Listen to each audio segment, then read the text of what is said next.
Hey everyone, welcome to my channel. Thank you for your likes, your shares, subscribes, comments.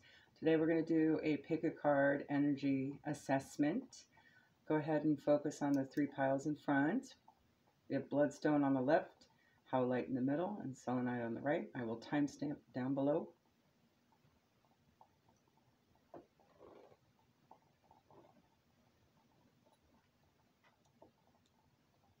All right, if you picked pile number 1, we have Hermes in the shadow side and Mazu Ascension.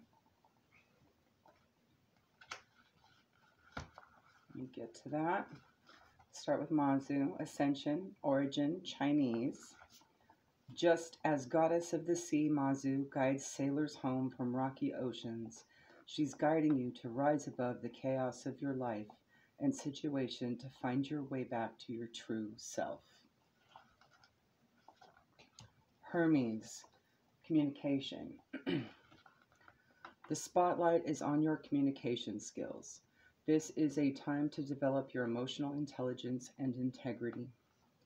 Although sometimes just thought as merely a messenger of the gods, Hermes is so much more. Distinctive in his winged helmet with wings upon his feet, audacious in his hand, and at times mischief in his heart. Hermes is a communicator on all levels, from the gods to man, from man to gods. He is lord over all nature of physical exchange. Sometimes delivering messages needs a fair dose of cunning, and Hermes is just right for the task. As early as his birth, he was considered a tricky customer, stealing Apollo's cattle while still in swaddling clothes.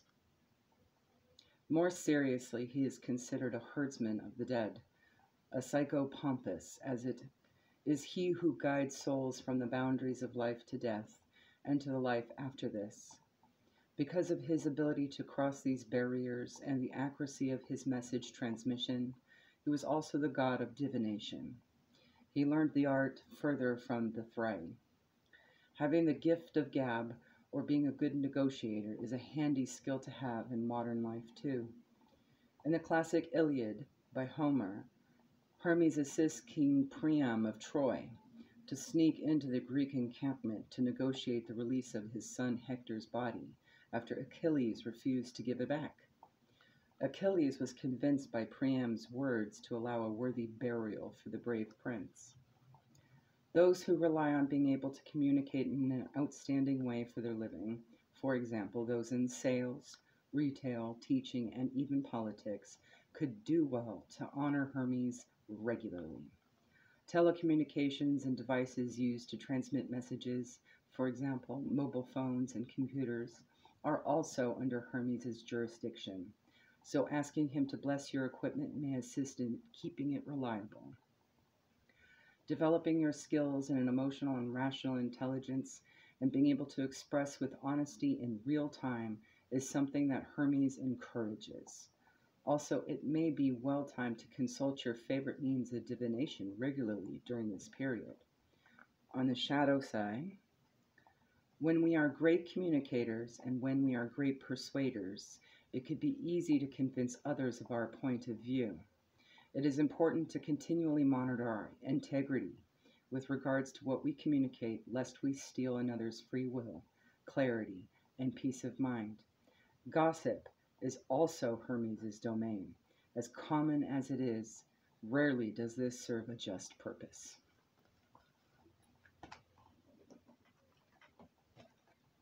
All right, if you chose pile number 2, you have Jade Emperor in the reverse. Excuse me, don't fall, buddy. And Parvati, Spirit. There we go. Go ahead and read Parvati first. Let me get the timestamp down. Okay. Parvati, Spirit, origin, Hindu. Loving goddess Parvati is strengthening your spirit. You've got the power to find the fight within yourself now to keep rising. Jade Emperor, organization, the shadow side. Streamlining, reordering, and decluttering will clear the way to a flow of natural, effortless action. Excuse me. This, the Heavenly Grandfather, as he is known, is one of the most beloved and courted of the Chinese Taoist gods because of his benevolent protection and supreme organizing ability. As a young deity, the Jade Emperor wandered the earth, humbly assisting humans make sense of their inhospitable world. He taught them how to practically manage their settlements and their sorrows, and also defeated the negative energies referred to as demons. Although possessing more a loving energy than that of a fighter, there are many accounts of the Jade Emperor retreating back to himself to gather his energy and strength in order to have the knowledge and power needed to conquer significant evil energies. It is because of these deeds that he eventually became the administrator of the immortals, the heavenly ruler. The organization of heaven reflects the order of courtly life of the human emperors, which was considered to be the right way. Under his leadership, there are assistants who ensure his Wu Wei, natural, effortless action, is adhered to. These assistants are ordered according to departments. For example, Tu Digong is the god manager of Earth, and the way it's organized for humans: city grids, town organization, streets, homes, and households.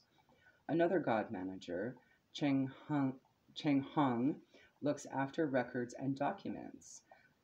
Zhao Yung is the efficient kitchen god who ensures rules of the kitchen are upheld, like correct handling of foods, wines, inventory, and storage. All take authority from the Jade Emperor. Should the Jade Emperor enter your realm, it may be time to reorganize, rearrange, and reorder some part of your life. Planning is a key part of getting your desires met and should not be seen as a chore, but something exciting because it leads you to where you most wish to be. Having a clear and workable environment enables you to achieve much more in less time.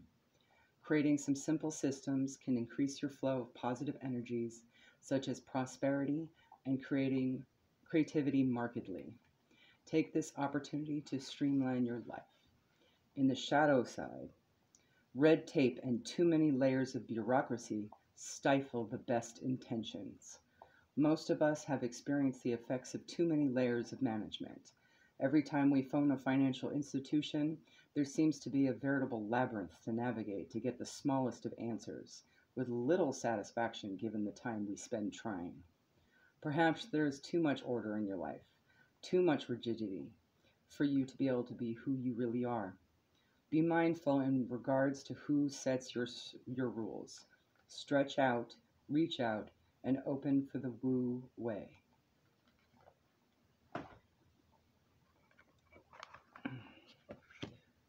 All right, if you chose pile number 3, we have Nuwa, Creation, and Anubis, Protection. Let me just write down the timestamp really quick here. Okay. Nuwa, Creation, origin, Chinese. Sorry, Anubis, you have too much glare. There we go. Goddess of creation, Nuwa, is signaling to use the raw material of your life to create something meaningful, perhaps to find your very purpose. Anubis, protection in the shadow side.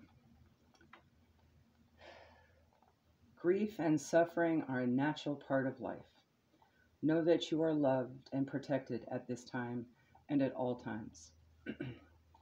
When you go down into the womb-like environment of many tombs in ancient Egypt, the gods seem to still live and breathe in frescoes upon the earthen walls. Among them, almost always, is the dark, majestic jackal head signifying the presence of Anubis, god of the underworld and mummification.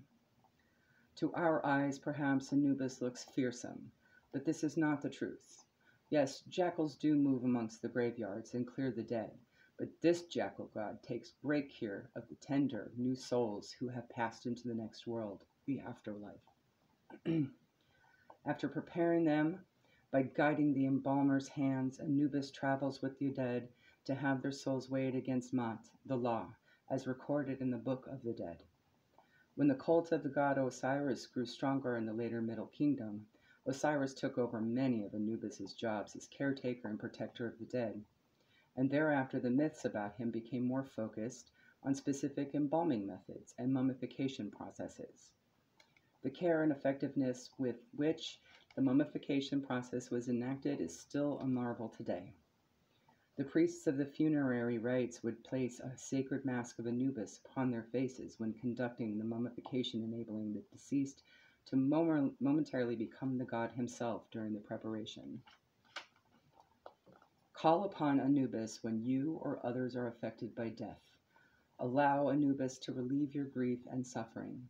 Know that the person who has died has a soul which Anubis is carefully protecting and watching over. On the shadow side, death is something that will inevitably happen to all of us sooner or later. The fear of losing our life, of death itself, is still very strong.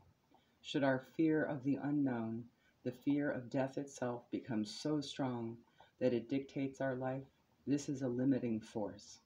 Death is a part of life and should be seen as such. There you go, guys. Have a great day.